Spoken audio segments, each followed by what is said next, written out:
Before I begin, let me tell you that it's pretty chilly outside and that makes me very happy because I'm a winter person. So, hey guys. So today I'm going to be talking about the types of people on dating apps. I've used the top 3: Tinder, Bumble and OkCupid. I've hated all of them equally, but I do have some feedback to share on the kinds of people I've stumbled across. So let's get on with the video. Number 1, the obvious catfish. This person is either very proud about the fact that they're catfishing people or they're completely oblivious to the fact that nobody's buying their bullshit. Because one has to be mind-numbingly dumb to not figure out what's going on here. Now, I don't have screenshots of some of the most weird users I've come across while using these apps because I didn't know I was going to be making a video on it. So you're just going to have to take my word for it because 1, why would I lie? And 2, I cannot possibly be making any of these up.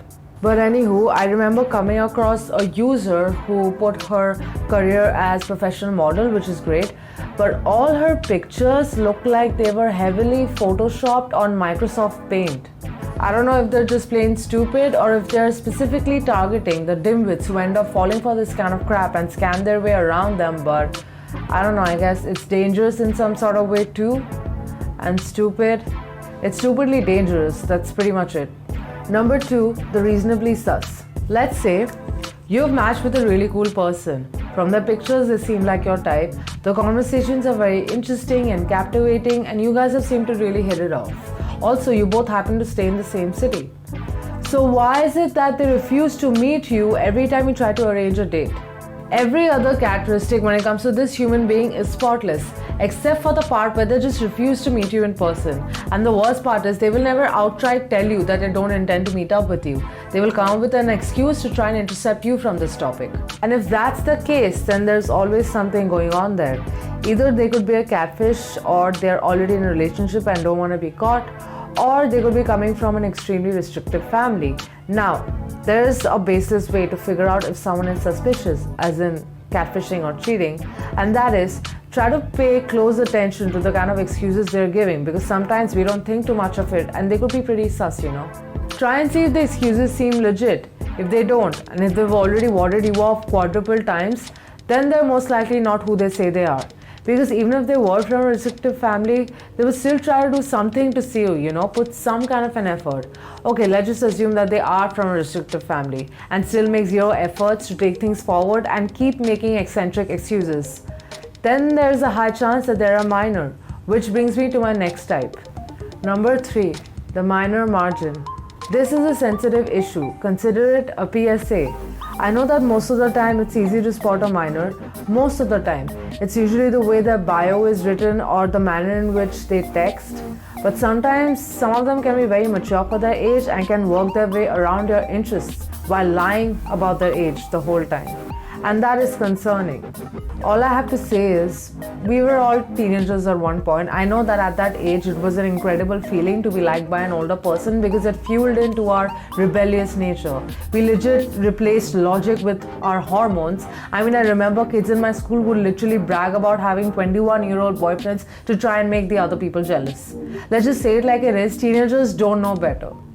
And it doesn't matter how mature they are for their age, it still doesn't make it okay. So just be careful, look for any sign that seems suspicious, don't ignore the red flags, and as soon as you figure it out, just back off. Number 4, Karen in disguise. These people are just distasteful. That's the only word I can think of at the moment. They appear to be extremely intellectual, but the more you talk to them, the more you realize they're not. By the way, this type also includes men. Just because the title says Karen, don't limit it to one gender, because mansplaining is a major feature on here too. Their bios are low-key self-absorbed, but you are deterred from that fact because they're decorated with fancy words borrowed from the ever so elegant English language. Every time you two are talking, they will try and argue about every little thing. Like, for example, this is why my music taste is better than yours. It's absolutely fine if you're not on board with the kind of music I'm into, but that doesn't mean what I like is bad or wrong, it's just personal preference. I had personally come across a user who was visibly beautiful, had a pretty name. The first para of her bio, it was a long one, seemed pretty sublime, but the kicker was at the end, where she literally added, "I love K-pop with all my heart. If you don't, you're stupid. Please swipe left and kill yourself." I'm just using music taste as an example, but Karens in disguise can behave this way with just about anything. I think they generally believe that by behaving like a total prick, they somehow appear to be more attractive.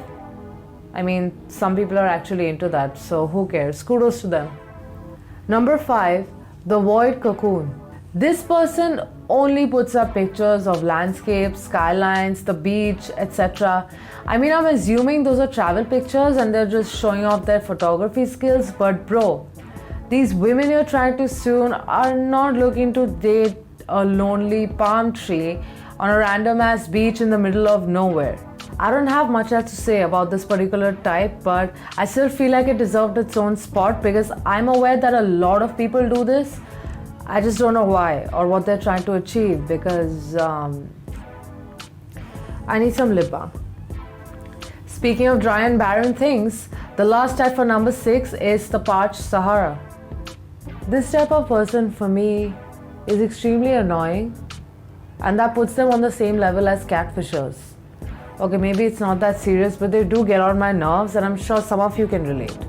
It already takes a lot in me to get on board with these apps because I'm too anxious and a little coy, and I like to be left alone, but also get lonely, so I give in. And of all the uninteresting, weird and creepy people I've come across, these ones are the worst because they don't even try to make the conversation interesting or take it to someplace enlightening. It's just dry. Very, very dry. Hence the name. Typically, they start their conversations with a "how are you" or a "what's up," or they tend to only give one-word replies or one-liners at best, or they use the app's pre-made openers. You're really not selling the fact that you're interested in me at all. And I've mentioned this in one of my previous videos that this happens to be one of my biggest pet peeves. And I know it's not a big deal, but for me, it's like either you contribute something meaningful to our conversation or you should just go talk to someone you actually want to talk to, because from the looks of it, it's definitely not me. I hope you guys enjoyed the video. I can think of a lot more funny and cringy people that you'll find on dating apps. So if you want a part 2, please take this video to 50 likes. Because for some reason, every time I start a new series, you guys seem to lose interest after part 1. And I don't want to be filming part 2, part 3 if you guys aren't interested. So please take it to 50 likes and I'll drop a part 2. And if you watched this far, comment plenty of fish. Like this video if you liked it, subscribe if you haven't already, and I'll see you guys on the next one. Bye.